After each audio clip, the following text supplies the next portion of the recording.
Hey Anthony. How are you going?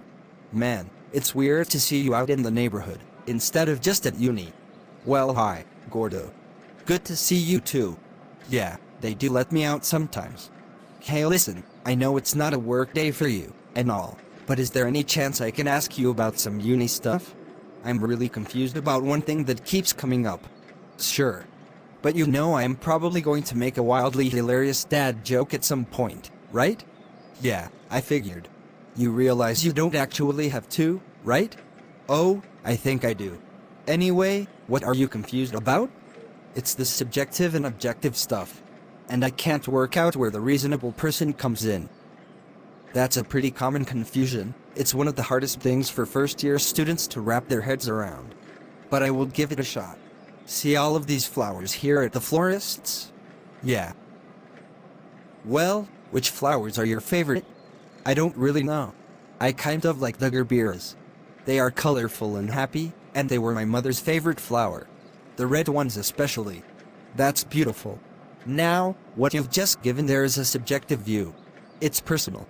It's your own personal opinion, and it can't be wrong. So in the law, when we ask about someone's subjective opinion or their subjective decision, we're asking about what was in their own personal head. And their answer can't be wrong. Okay, I think I get that bit. Cool. Now, let me ask you something different. If we got 100 people around here and asked them all to vote, what flower do you think would be the most popular? Roses, most likely. People like roses. Okay, cool. Now, let's imagine that you picked out of that group of 100 people, one random person. Someone who was completely average within the group. Someone who was just a normal, average, standard reasonable person. What flower would he or she most likely choose? Well, roses. If that's the most common preference. Excellent. So you can see that when it comes to the roses, we're not asking about any one person's personal preference. We're asking what would be the most likely preference of a normal average person. That's an objective view, and the normal average person is what, in the law, we call a reasonable person. So the subjective favorite, for me anyway, is the Gerbera, but the objective favorite is the rose? Yes!